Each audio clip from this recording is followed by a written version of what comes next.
Para pendeta, pastor, dan saudara-saudari yang dikasihi di dalam Tuhan, Shalom. Dalam nama Tuhan Yesus Kristus, kita memulakan kebaktian pada hari ini. Jemaat Tuhan, mari kita masuk dalam seruan ibadah, siapkan diri kita di hadirat Tuhan. Doa senyap dan membuat pengakuan dosa.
Allah perlindungan dan kekuatan kita. Dia selalu bersedia menolong kita pada masa kesusahan. Oleh itu, kita tidak akan takut walaupun bumi gempa dan gunung-gunung jatuh ke dasar laut. Walaupun laut mengamuk dan bergelora dan gunung bergoncang dengan kuatnya. Mari kita sama-sama berdiri, kita menaikkan pujian kepada Tuhan dengan menyanyikan lagu Waktu Tuhan.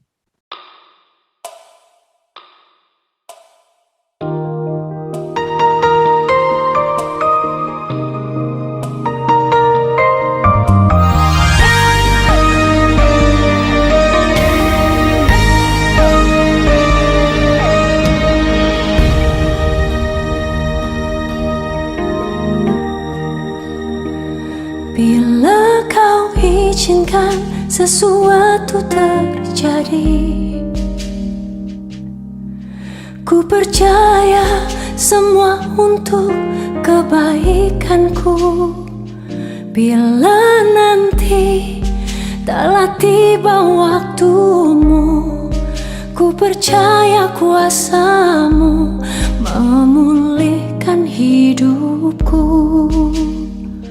Waktu Tuhan pasti yang terbaik, walau kadang tak mudah dimengerti. Lewati cobaan, ku tetap percaya waktu Tuhan pasti yang terbaik.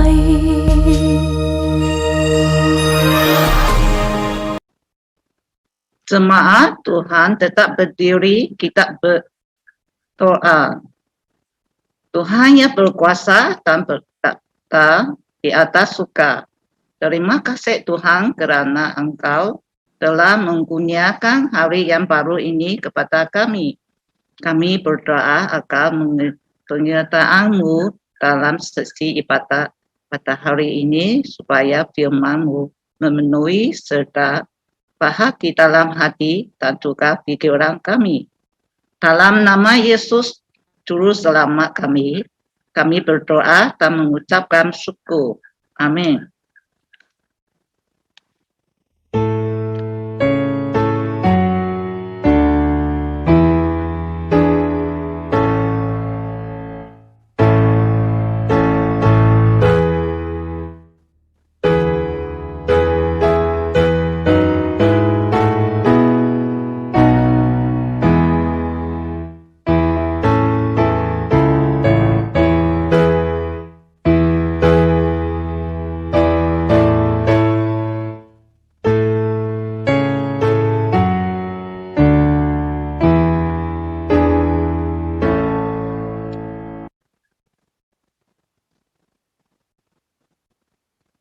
Jemaat Tuhan, kita tetap berdiri.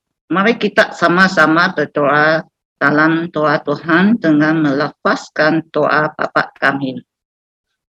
Bapa kami yang di surga, dikuduskanlah namamu, datanglah kerajaanmu, jadilah kehendakmu di bumi seperti di surga.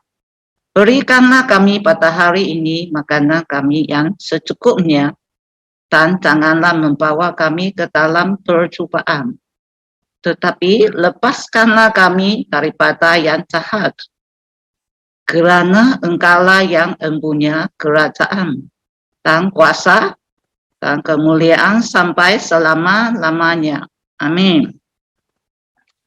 Jemaat Tuhan, sila duduk semua. Tes khotbah kita pada hari ini diambil dari Efesus 42 ayat 1 hingga 10. Tema khotbah kita pada malam ini ialah kasih Allah. Kita serahkan kepada Pastor Dorothy. Saudara dan saudari yang dikasihi Tuhan, Shalom. Mari kita bersatu dalam doa. Bapa Tuhan yang berkuasa dan bertata di atas syurga, terima kasih Tuhan kerana penyertaan-Mu. Sekali lagi kami dapat berkumpul secara fizikal maupun secara talian untuk mendengar firman-Mu. Mohon Tuhan memberkati hamba-Mu yang akan menyampaikan firman-Mu, agar kesemua yang dikongsi adalah berdasarkan Alkitab. Mohon penyertaan Roh-Mu yang suci, agar apa yang disampaikan dapat dipahat dalam hati kami, supaya kami dapat diperbaharui oleh firman-Mu. Dalam nama Tuhan Yesus Juru Selamat kami berdoa. Amin. Saudara dan saudari, seperti yang telah dikongsikan oleh Pastor Gap 2 minggu yang lalu, di mana surat Efesus ditulis oleh Paulus dan tujuan dia menulis surat ini adalah untuk menguatkan iman jemaat di gereja Efesus agar mereka tidak terpengaruh dengan berbagai praktik penyembahan kepada dewa Yunani, iaitu Dewi Artemis, juga dikenali sebagai dewa kesuburan oleh masyarakat Efesus. Tetapi setelah Paulus mendengar tentang iman jemaat di gereja Efesus sudah ada dalam Tuhan Yesus, serta kasih mereka terhadap semua orang yang kudus, dan dia sesungguh-sungguhnya, Paulus tidak berhenti-henti mengucapkan syukur dan tekunnya dia berdoa agar sambil merindukan jemaat di gereja Efesus, mereka dapat bertumbuh secara iman, kasih, hikmat dan penyertaan Bapa yang mulia, agar hidup mereka layak di hadapan Tuhan dan memperolehi penyelamatan yang kekal. Saudara dan saudari, kenapa kita memerlukan penyelamatan yang kekal? Mari kita sama membacakan firman Tuhan Efesus bab 2 ayat 1 hingga ke 3. Mari kita membaca sama-sama. Dahulu kamu mati secara rohani kerana kamu tidak taat kepada perintah Allah dan kamu berdosa. Pada masa itu, hidup kamu mengikut cara hidup yang jahat daripada orang di dunia ini. Kamu mentaati penguasa roh-roh jahat di angkasa, iaitu roh yang sekarang menguasai orang yang tidak taat kepada Allah. Sebenarnya dahulu kita semua seperti mereka. Kita hidup mengikut tabiat manusia dan melakukan segala sesuatu yang dikehendaki tubuh dan fikiran kita. Seperti orang lain, kita pun kena kemurkaan Allah. Saudara dan saudari, ayat firman ini bukan setakat untuk menguatkan iman bagi jemaat di gereja Efesus. Bahkan, ia juga berfirman dengan kita sebagai pengikut Yesus pada zaman sekarang. Kita memerlukan penyelamatan yang kekal. Kita memerlukan penyelamatan yang kekal kerana seperti yang telah dinyatakan dalam ayat pertama tadi, dahulu kita mati secara rohani, tidak taat kepada perintah Allah dan berdosa. Kedua, kita pernah hidup mengikut cara orang jahat daripada orang di dunia ini, seperti dalam ayat 2a. Dan ketiga, kita pernah mentaati penguasa roh-roh jahat di angkasa, iaitu roh yang sekarang menguasai orang yang tidak taat kepada Allah. Dan keempat, seperti dinyatakan dalam ayat ketiga, hidup mengikut tabiat manusia dan melakukan segala sesuatu yang dikehendaki tubuh dan fikiran kita. Saudara dan saudari, perhatikan di sini. Paulus dia menggunakan perkataan kita. Dia menggunakan perkataan kita. Ini bererti ataupun bermaksud Paulus dia tidak mengasingkan diri dan dia juga menggolongkan diri sebagai orang yang mati secara rohani juga. Karena sebelum ini dia juga seperti orang sedemikian. Oleh itu dia dengan menggunakan perkataan kita.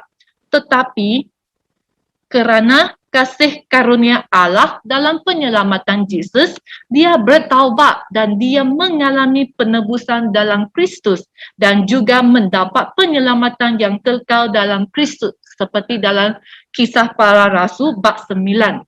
Oleh itu saudara dan saudari, Paulus dia berusaha untuk menguatkan iman dan dasar rohani mereka, yaitu masyarakat dekat Efesus, dengan menyatakan kepenuhan masuk kekal Allah dari penebusan dalam Kristus untuk gereja, bahkan untuk setiap orang, masyarakat Efesus, agar mereka juga dapat diselamatkan, agar mereka juga dapat penyelamatan yang kekal dalam Kristus. Dan kerana hanya penebusan dalam Kristus, kita baru dapat memperolehi penyelamatan yang kekal. Dengan hanya penebusan dalam Kristus, kita baru dapat memperolehi keselamatan maupun penyelamatan yang kekal.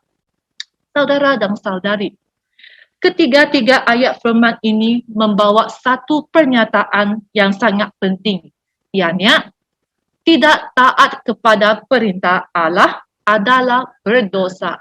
Seperti kita boleh lihat dalam ayat pertama dan juga ayat 2b, tidak taat kepada Allah dan berdosa. Apakah perintah Allah? Setahu kita semua, hukum Allah berisi 10 perintah yang dituliskan oleh Tuhan sendiri, ada dalam Alkitab Keluaran bab 20 ayat 1 hingga 17 dan juga dikenali sebagai 10 perintah Tuhan. 10 perintah Tuhan, di mana perintah 1 hingga ke perintah 4 menyatakan tentang kasih kepada Allah. Dan perintah pertama telah sebut sedemikian, jangan ada padamu Allah lain di hadapanku.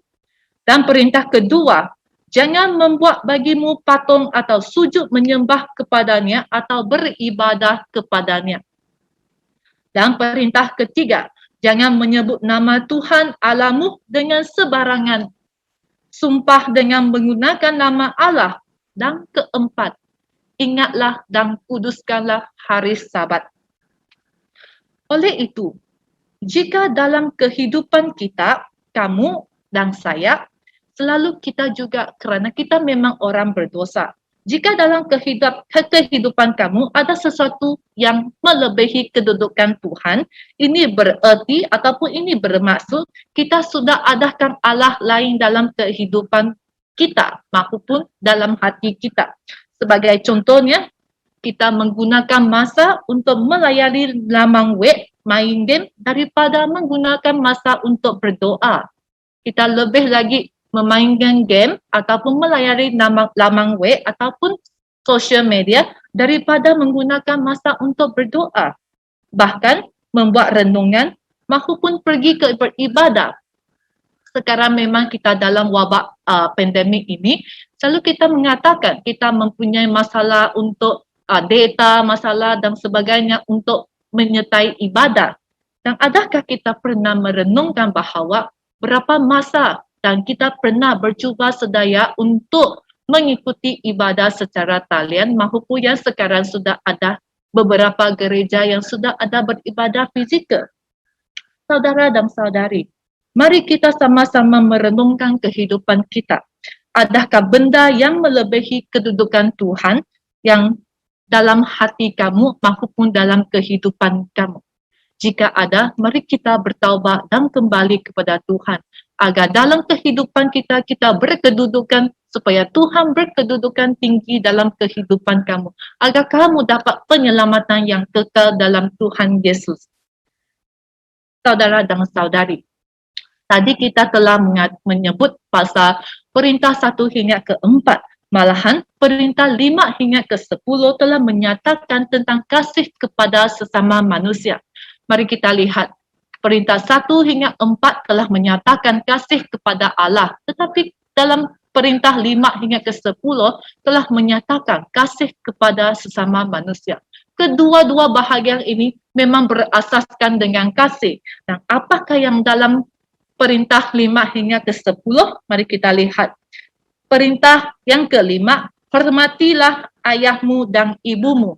Perintah ke-6, jangan membunuh, termasuk bunuh dengan kata-kata. Kadang-kadang kata-kata kita yang telah tidak sengaja maupun sengaja, kita akan menyakitkan hati orang. Itu mungkin akan menyebabkan satu pembunuhan berasaskan kata. Oleh itu, saudara dan saudari, marilah kita berdoa agar Tuhan memberkati kita dengan kebijaksanaan dalam pertuturan serta kelakuan kita, agar kesemua yang kita lakukan dapat menyenangkan hati Tuhan dan memuliakan nama Tuhan.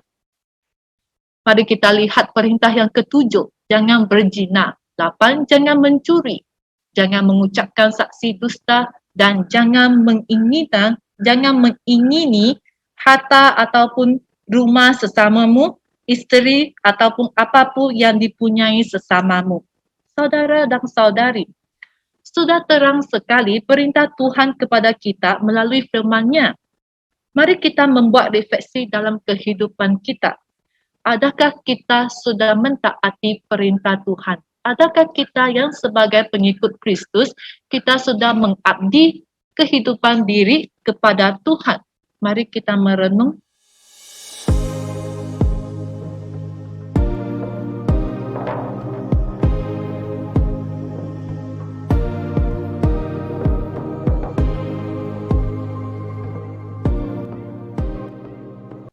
Saudara dan saudari, walaupun kita manusia yang berdosa, tetapi Allah sangat mengasihi kita seperti yang dinyatakan dalam Efesus bab 2 ayat 4 hingga ke-8. Mari kita membacakannya bersama-sama. Ayat ke-4, tetapi Allah sangat berbelas kasihan dan Dia sangat mengasihi kita, sehingga sementara kita mati secara rohani kerana pelanggaran kita, Dia menghidupkan kita semula bersama-sama Kristus. Kamu sudah diselamatkan oleh rahmat Allah. Ke-6, kerana kita hidup bersatu dengan Kristus Yesus, Allah menghidupkan kita semula bersama-sama Dia supaya kita memerintah dengan Kristus di syurga. Ayat ke-7, Allah melakukan hal itu supaya pada zaman yang akan datang semua orang akan mengetahui rahmat-Nya yang tidak terhingga. Itu Dia menunjukkan kasih-Nya kepada kita melalui Kristus Yesus. Nah, ayat ke-8, hal itu demikian kerana dengan rahmat Allah kamu diselamatkan oleh sebab kamu percaya kepada Yesus. Dengan rahmat Allah kamu diselamatkan oleh sebab percaya kepada Yesus. Saudara dan saudari, sebenarnya kita tidak dapat menyelamatkan diri sendiri. Dan sebenarnya kita tidak layak untuk mendapatkan penyelamatan yang kekal ini kerana kita masih manusia yang berdosa, termasuk saya. Kita juga manusia yang tidak sempurna. Tetapi ayat sini telah memberikan kita satu janji daripada Tuhan Yesus, iaitu kasih Allah dan belas kasihan-Nya kepada kita yang dianggap sebagai anak-Nya. Dia telah mengkurniakan anak tunggalnya Yesus Kristus kepada kita, mengorbankan diri demi dosa kita supaya kita diselamatkan dan akan dihidupkan bersama-sama dengan Dia. Kerana Yesus sahaja seorang yang Tuhan, yang mati dan dihidupkan semula dari mati. Dia seorang Tuhan yang mati dan hidup semula dari mati. Oleh itu, sementara kita mati secara rohani kerana pelanggaran kita, Dia menghidupkan kita semula bersama-sama Kristus. Oleh kerana belas kasihan dan kasih daripada Allah, kita dihidupkan bersama-sama dengan Kristus. Seperti yang dinyatakan dalam 1 Peter bab 3 ayat 18. Hal itu demikian kerana Kristus sendiri mati sekali sahaja dan untuk selama-lamanya, supaya dosa kita diampunkan. Dia tidak bersalah, tetapi mati untuk orang yang bersalah, supaya dia boleh memimpin kamu kepada Allah. Dia dibunuh dalam keadaan jasmani, tetapi dihidupkan semula dalam keadaan rohani. Saudara dan saudari, terang sekali melalui ayat ini, Yesus dimati. Dia tidak berdosa, tetapi dia sanggup mengorbankan diri demi dosa kita, supaya kita boleh dipimpin oleh dia kepada Allah. Saudara dan saudari, jika hari ini saya melakukan kesalahan yang besar, sangat besar, mungkin saya membunuh ataupun mencuri dan dimasukkan ke dalam penjara, dan mungkin juga saya akan dihukum dengan hukuman mati. Adakah Anda ingin menanggung kesalahan saya? Adakah Anda ingin dipenjarakan maupun dihukum demi saya? Jawapan dia tentu tidak. Kerana kamu tidak berdosa, kamu tidak membuat kesalahan maupun kesilapan.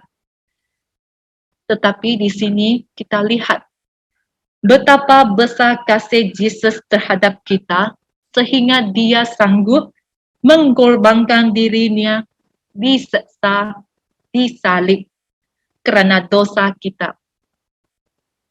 Hari ini, jika kamu belum percaya kepada Yesus, saya ingin mengajak Anda untuk mempercayainya, bertaubat dan kembali kepada Yesus, agar kamu juga dapat penyelamatan yang kekal dalam Kristus, agar kamu dapat dipimpin oleh Yesus kepada Allah dan mendapat keselamatan yang kekal. Saudara dan saudari, kerana rahmat Allah yang tidak terhingga, kita dapat hidup bersatu dengan Kristus Yesus, memerintah bersamanya di surga, serta diselamatkan oleh sebab kamu percaya kepada Yesus. Nah, di sini kita boleh lihat, jika kita percaya kepada Yesus, kita akan memerintah bersamanya di surga. Artinya ini adalah janji yang sangat besar kepada kita. Ya, orang yang percaya kepada Yesus, kita sudah ada penyelamatan yang kekal, iaitu kesyurgaan. Oleh itu, Paulus dia menerangkan erti dosa dan menyenaraikan perkara yang dianggap dosa dalam pandangan Tuhan, agar semua jemaat di Efesus dan juga kita sebagai pengikut Yesus pada zaman ini dapat bertekad untuk mentaat kepada perintah Allah, lalu mengabdikan diri kepada Allah serta bertaubat dan kembali kepada Allah. Kerana dalam Efesus bab 2 ayat 9 hingga ke 10 kata demikian, penyelamatan itu bukan hasil usaha kamu sendiri, melainkan kurnia Allah. Oleh itu, kamu tidak mempunyai alasan untuk bercakap besar tentang hal itu. Kita ciptaan Allah, dan kerana kita hidup bersatu dengan Kristus Yesus, Allah telah menjadikan kita untuk mengamalkan perbuatan baik yang sudah disediakannya untuk kita lakukan. Saudara dan saudari, kita hidup bersatu dengan Kristus bukan hasil usaha diri sendiri, bukan kerana perbuatan kita sendiri, bukan kerana isi hati kita sendiri, tetapi kerana rahmat Allah. Kerana rahmat Allah. Oleh itu, kehidupan kita juga harus menghidupkan kehidupan seperti Yesus Kristus. Kita juga harus mengamalkan perbuatan yang baik yang sudah disediakannya untuk kita lakukan. Seperti dalam 10 perintah yang telah saya terangkan tadi, mengasihi Tuhan dan juga mengasihi sesama manusia. Ini adalah perintah Tuhan dan juga perintah Yesus kepada kita. Seperti dalam Markus bab 12 ayat 30 hingga 31. Kata demikian, kasihilah Tuhan Allahmu dengan sepenuh hatimu, dengan segenap jiwamu, dengan seluruh akalmu, dan dengan segala kekuatanmu. Perintah yang kedua ialah, kasihilah sesama manusia seperti kamu mengasihi dirimu sendiri. Tiada lagi perintah lain yang lebih utama daripada kedua-dua perintah ini. Nah, saudara dan saudari, ini berarti kita mengasihi Tuhan tidak boleh alang-alang. Tidak boleh setengah tong air dan juga tidak boleh alang-alang. Karena ayat di sini dia telah mengatakan dengan sepenuh hatimu, segenap jiwamu, dengan seluruh akalmu dan juga segala kekuatanmu, kamu mengasihi Tuhan. So, tidak ada lagi alang-alang. Jika kita sudah percaya kepada Tuhan, kita ada kekuatan daripada Tuhan. Kita ada kekuatan daripada Yesus. Kita dapat mengabdi dengan bergantung kepada kuasa dan juga kekuatan yang telah Tuhan dan juga Yesus memberkati kepada kita. Saudara dan saudari, adakah Anda sudah bersedia untuk mempertahankan demi kebenaran? Selain daripada ini, kita juga harus mengasihi sesama manusia. Kita juga harus mengasihi sesama manusia, juga tidak boleh alang-alang. Bukan setakat kita mengasihi Allah, tidak boleh alang-alang, tidak boleh setengah tong. Kita mengasihi manusia, juga tidak boleh alang-alang. Kerana dalam ayat ini juga menyatakan bahawa kasihilah sesama manusia seperti kamu mengasihi dirimu sendiri. Nah, soalannya, adakah kamu mengasihi diri sendiri alang-alang? Tentu tidak. Oleh itu, ayat firman ini telah mengajar dan juga mengingati kita bahawa hari ini kita sebagai pengikut Yesus, kita sudah ada janji, perjanjian Tuhan terhadap kita, iaitu penyelamatan yang kekal kerana kasih Allah. Oleh itu, kita sebagai pengikutnya, kita sebagai seorang Kristian yang percaya kepadanya, kita harus mengasihi Tuhan dan juga mengasihi sesama manusia. Kerana ini adalah perintah Allah dan juga perintah Yesus kepada kita. Agar dunia ini dipenuhi dengan kasih Allah. Saudara dan saudari, hari ini kamu sudah ada penyelamatan yang kekal kerana kamu sudah percaya kepada Yesus. Haruslah kamu mengkabarkan berita baik ini sesama manusia serta seisi keluarga kamu, agar mereka juga mendapat penyelamatan yang kekal dan juga dapat mentaati kepada Allah, kepada Tuhan, agar mereka juga diselamatkan dalam Kristus dan hidup bersama Kristus. Semoga Tuhan memberkati kita semua. Jemaat Tuhan, kita sila berdiri semua. Mari kita berdoa dalam doa iman rasuli untuk menakutkan kepercayaan kita dalam iman. Aku percaya kepada Allah Bapa yang Maha Berkuasa, Khalik langit dan bumi, dan kepada Yesus Kristus, Anak-Nya yang tunggal, Tuhan kita, yang dikandung daripada Roh Kudus, lahir dari anak darah Maria yang menderita sengsara di bawah pemerintahan Pontius Pilatus, disalibkan mati, dikuburkan, turun ke dalam kerajaan maut. Pada hari yang ketiga bangkit pula daripada antara orang mati, naik ke surga, duduk di sebelah kanan Allah. Bapa yang Maha Berkuasa, dan dari sana ia akan datang untuk menghakimi orang yang hidup dan yang mati. Aku percaya kepada Roh Kudus, gereja yang kudus dan persekutuan orang kudus, pengampunan dosa, kebangkitan tubuh dan hidup yang kekal. Amin. Jemaat Tuhan, sila tutup semua. Mari kita menyanyikan lagu Bagaikan Bencana Siap Dibentuk sebagai respon kesyukuran kita kepada Tuhan.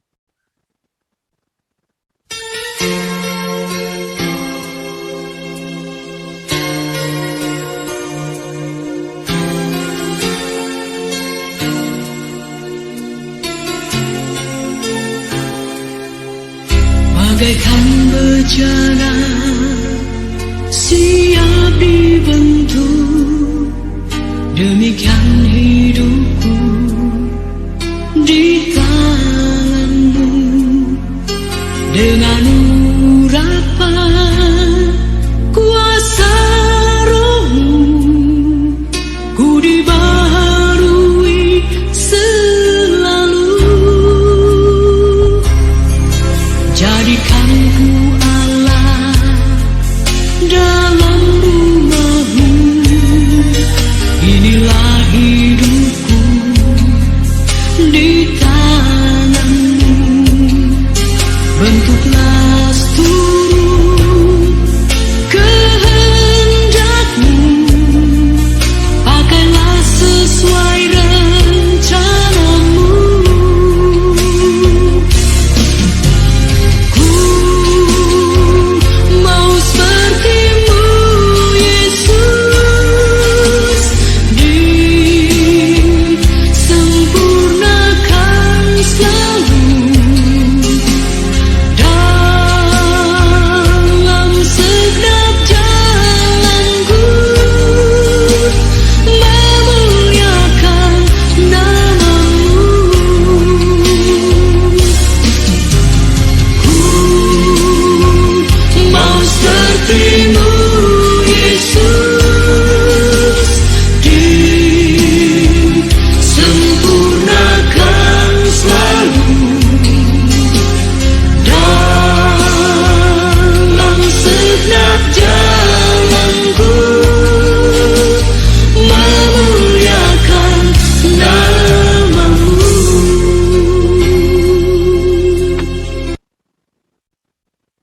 Jemaat Tuhan, sila berdiri semua. Mari kita naikkan pujian tosologi.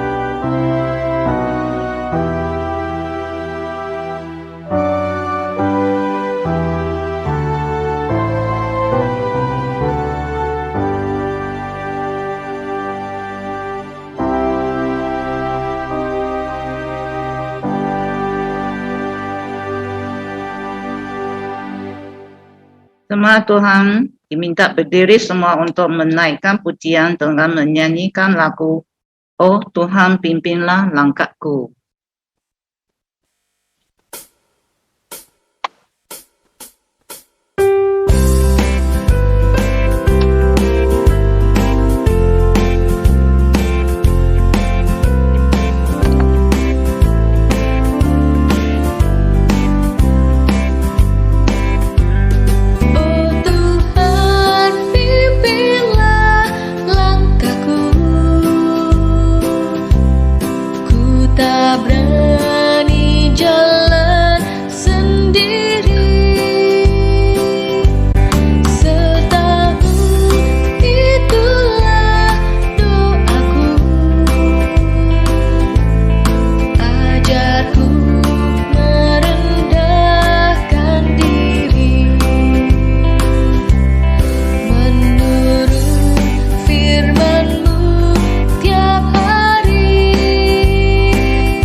Mari kita tempuh Pastor Dorothy untuk menyampaikan doa berkat dari Tuhan.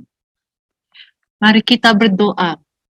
Tuhan Bapa yang bertata dan berkuasa di atas surga, terima kasih Tuhan kerana Engkau telah mengkurniai kami hari yang baru kepada kami. Kami berdoa kiranya Tuhan berkati semua kami dengan kesehatan. Terlebih lagi dalam wabak pandemik ini, kami ada kerisauan, kami ada ketakutan.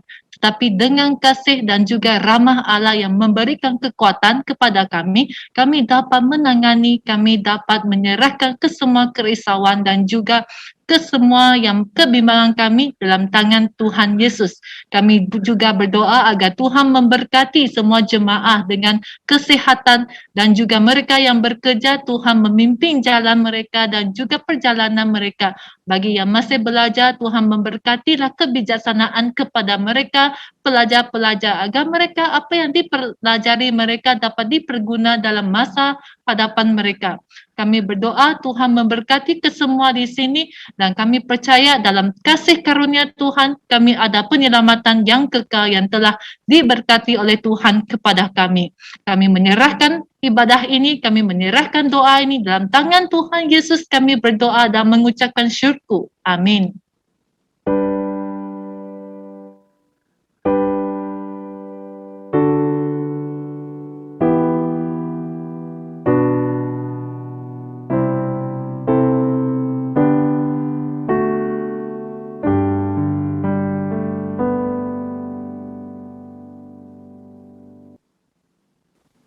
Saat teduh, semoga Tuhan memberkati kita semua.